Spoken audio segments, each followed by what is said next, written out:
Hola, bienvenidos. Para explicar el concepto de evaluación es necesario entender las bases teóricas de su procedencia. Por lo tanto, la lectura recomendada de la unidad 3 del módulo 1 explica el origen del concepto de la evaluación. Para poder estructurar la inmensa variedad de conceptos de evaluación básicos, se seleccionan tres sistemáticas, cada una de las cuales utiliza diferentes criterios en sus intentos de estructuración. Mientras que el concepto generacional de Guba y Lincoln se orienta según un desarrollo histórico lineal y comprende las generaciones de conceptos de evaluación claramente como secuencias en el desarrollo, esto se cumple de manera muy limitada en el modelo de árbol de Alkin. Si bien el crecimiento del árbol también sugiere una dirección de desarrollo, el orden de los diferentes conceptos no sigue para nada una secuencia histórica, sino que se refiere mucho más a las similitudes y a las diferencias conceptuales, que a la cronología de su formación. La sistematización de Fitzpatrick, Sanders y Wharton finalmente se desliga por completo de un enfoque histórico y utiliza un criterio único de clasificación, la aplicación de la evaluación y su aprovechamiento. Ahora abordemos cada una de estas sistematizaciones. El modelo generacional de Guba y Lincoln es el primer intento de sistematización realizado. Se orienta según su desarrollo histórico. Es una sistematización que agrupa trabajos evaluativos de las ciencias de la educación. Es una clasificación sencilla, clara, agrupa las 4 generaciones secuenciales en fáciles denominaciones: medir, describir, calificar y negociar.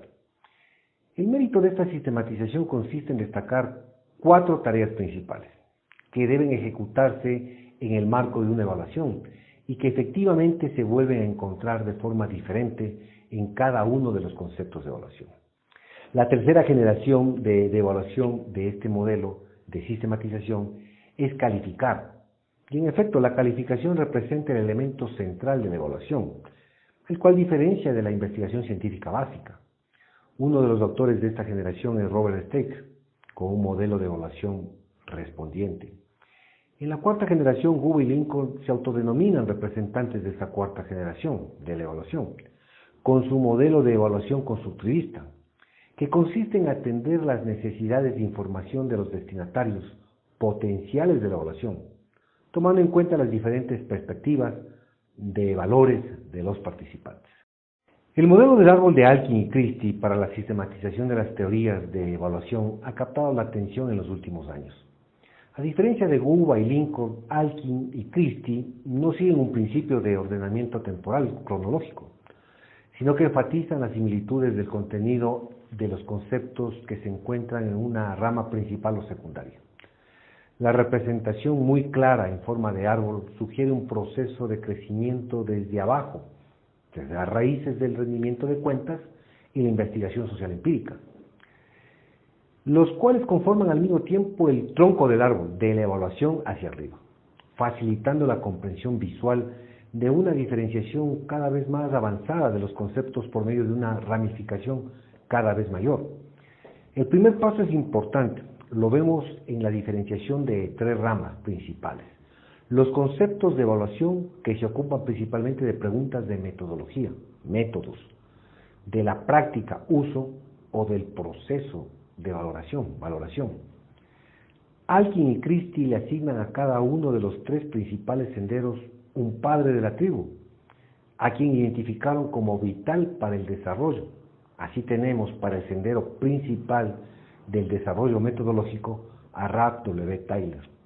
El segundo ramal principal del árbol de Alkin y Christie lo conforman las teorías hacia la utilización, uso, quien menciona como figura clave a Daniel Stubblin con su modelo SIF. También podemos encontrar a Michael Patton con su modelo de evaluación enfocada a la utilización. En términos generales, este modelo de organización tiene ventajas innegables.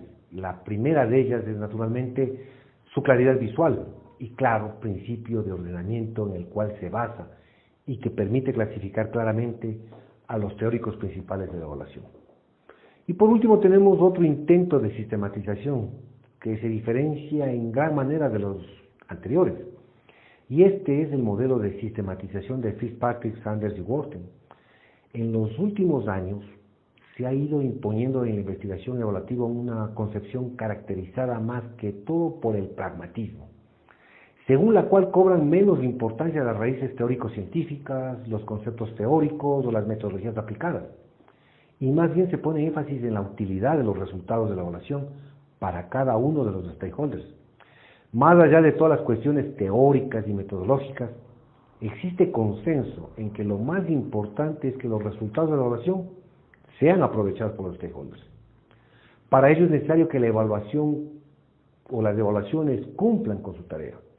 Con base a este patrón, los autores diferencian 5 formas de evaluación. Primero, conceptos orientados hacia los objetivos. Un representante temprano de este concepto tenemos a Ralph Tyler. En segunda posición, conceptos orientados hacia la administración, aportes importantes brindados por Daniel Stuflevin con su modelo SIP. En tercer lugar, conceptos orientados hacia el consumidor, Scriven brindó aportes importantes. En cuarto lugar, conceptos orientados hacia los expertos. Y por último, tenemos conceptos participativos. Fetterman, que brindó un aporte decisivo con el concepto de empoderamiento, empowerment. En una próxima entrega revisaremos estos enfoques propuestos y por estos autores de cómo hacer una evaluación. Les dejo con una matriz de resumen de las 3 sistematizaciones. Gracias y hasta pronto.